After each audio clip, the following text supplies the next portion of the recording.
Coach is coming to the mic. Start with a quick statement from Coach, and then we'll open it to questions. Yeah, just real quick, want to give our condolences to the Temple community as well as the Dartmouth community. Significant losses, so just want to take a minute and address that, but open up to questions. Question. DJ, are there takeaways from the last time you played Iowa for the fans on Saturday, the players, the coaches? What are you specifically asking? It's a very broad question. It was a hostile environment. Fans weren't behind the Penn State. Backup quarterback had trouble. You look back and go, how do they apply now? No, I'm worried about the things that we have to do to have our team prepared. And I think we've done that. We'll continue to do that all week long to give us the best chance to be successful. But no comments or points about that. James, you referenced on Tuesday that Kalen King's not being targeted much. When a guy is commanding that kind of respect, what does it do? What is it doing so far for this defense? Well, it's interesting because he was in a similar situation, with Joey, to a degree.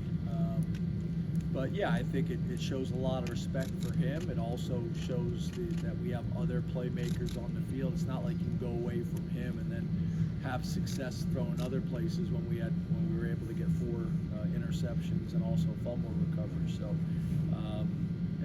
I think you guys know I kind of went into this in detail about my respect and appreciation for the guys that we got in our DB room, as well as the coaches that are coaching them. And that's really what you want. You really want DBs and specifically corners out there that can cause problems and make things difficult for you. And if you decide to go away from one corner because he's so well respected nationally, then you go to the other corners and those guys intercept. I think those guys had 2 interceptions. Then obviously that's positive. James, when you first got here, did you have an appreciation for what the Whiteout could do with respect to recruiting before you actually experienced one? And can you talk about the impact that it has in that kind of phase of the program? Yeah, not really.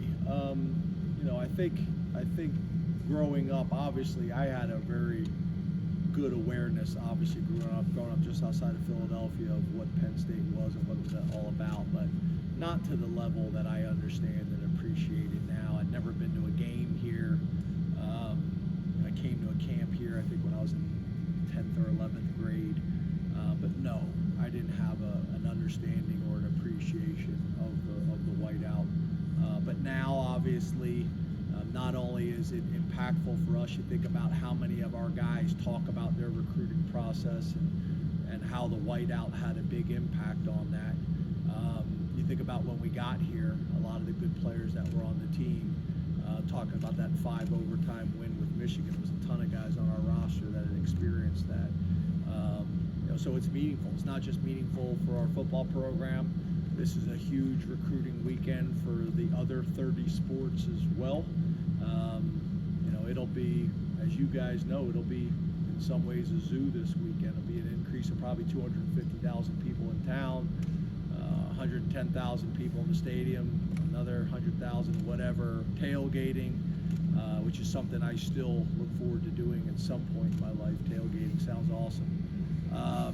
But then a ton of recruits on official visits, on unofficial visits, and I think this is an opportunity that the other sports use to show the atmosphere and community that we have here. And if you come to Penn State and play volleyball, if you come to Penn State and play field hockey, this is the type of support you're going to get, and this is the type of community that you'll be able to experience. And then not only that, all of these nationally televised games, but also obviously specifically the Whiteout, it's more than just athletics. It's an opportunity to showcase the entire university as a whole. James, as seasons get older throughout the course of your coaching career, have you found that the emotion of how excited you are about how good a team can be is stronger or not as strong as the paranoia of the things that can get in its way? I probably fight what you're kind of mentioning, and I think you guys have heard me talk about it. I think what happens a lot of times with coaches, the wins can become expected, and the losses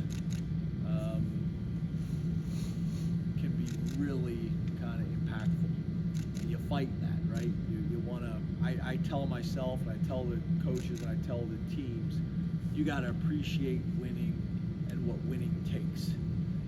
You look around the country and there's examples, and I show the team and show the staff each week, there's examples of games every week that they weren't supposed to win, or they weren't supposed to lose, whatever vantage point you're looking at it from. So, I fight that, but I do think there's a natural tendency of that, whether it's the impact of a loss emotionally, or whether it is the paranoia of the possibility of a loss.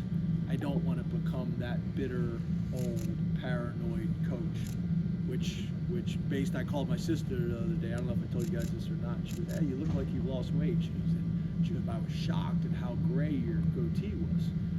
So it's like there's positives, but then there's also some issues there, and it's kind of the same way with the game. Is I want to enjoy the wins. I want to enjoy the preparation. I want to enjoy all the things that go into it. I don't want to take it for granted. I don't want the stadium and the atmosphere to be taken for granted by me, the players, anybody, because it is special. But I fight those negative things that you're talking about because I don't want to become that guy. But I can see how it's possible. James, yesterday you talked at length about Terry Smith and his contributions to the program. One of the things you said was that he coached these guys hard without crossing the line. What does that look like out here? Can you give us an example of that? Maybe how do you see that a little bit more? Yeah, well, I think there's a way that you can coach guys. I think first of all, it starts with relationships, right? These guys knowing that you truly care about them as a player and their careers and their futures, but also that you care about them academically and you care about them personally and their families. And I think once that is established and known and that trust is built, then you can coach guys really hard. And that may be screaming and yelling. That may be demanding. That may be holding guys accountable. But there's a line that you don't cross where some people make the mistake where it becomes personal, or it becomes demeaning. And I think maybe if you look back in the day, that was somewhat common. To be honest with you, I hate to say that, but it probably was back in the day. And he's just one of those guys that I think I said that specifically about him because he can be really demanding and challenging on his guys.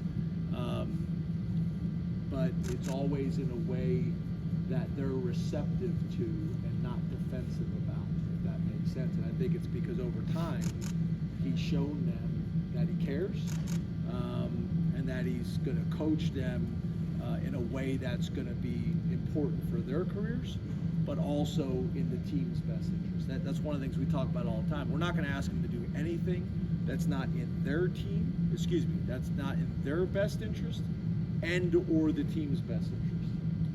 Hey, James, we saw this out on that on Saturday versus the year. How do you feel he fared in that game, and what does he add to that defensive front? I think he did some good things. As you guys know, he's big, strong, powerful. He's athletic. He's quick. Made some mistakes, some things that we gotta knock the rust off with. But overall, I thought he played well, and he gives us, another legitimate defensive tackle inside, which is a position that's challenging to develop depth at. I think he has a chance to be special. He just needs more reps and more experience. But it was great. It was great having him back. How do you get a quarterback to hesitate? To hesitate? Yeah, like when he's looking at the defense, how do you get that moment to make him second guess what he's seeing? Oh, okay. I thought you were talking about our quarterback. I'm like, No, I don't no. want our quarterback to hesitate. I was confused. So I think one of the big things for us in our defense is not necessarily hesitation, but we want to take the first read of the quarterback away. So that's obviously route recognition. That is tendencies when it comes to formations and down and distance.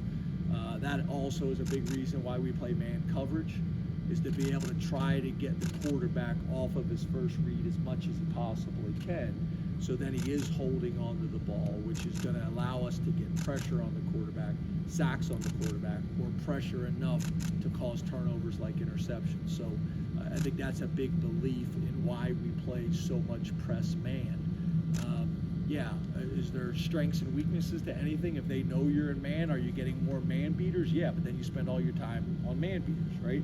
So, that's kind of the whole philosophy behind what we do, how we do it, and why we do it. James, you guys emailed Trey Wallace on Saturday. I believe the Brady said was medical sent to clear him. Has he been cleared before the game on Saturday? Do you expect that? Yeah, I think he was I don't think it was that he wasn't cleared to play. He wasn't cleared in a way that we felt like he was going to be productive. To be honest with you, Amari's had some bumps and bruises. That's kind of why he's been limited. He could have played, but was not practicing playing the way we think he's capable of. So, having those guys back. But I think there's a difference, right? There's a difference between being cleared and you can go out and do it, but you're not at your best right now. So if we have the ability to wait a week to hopefully get them there, that's what we like to do. That's really kind of what happened last week. To describe it in a little bit more detail. Yeah, new ball handlers, guys are corner snappers. What's Yaku? Japanese baseball team. Obviously. Handful of new ball handlers, some rain in the forecast this weekend. How are you preparing them? Yeah, we've had rain in the forecast earlier this year. That's why whenever it rains, we take it as an opportunity, as long as there's not thunder or lightning, to practice in it. So I think that by doing that, I think your guys build confidence. It's just kind of a part of the game and something we do, but we practice in it. The only time we'll come in is if it's like a jog. I don't want them just standing out there in the rain. But besides that, we're outside. Thanks, guys. Thank you.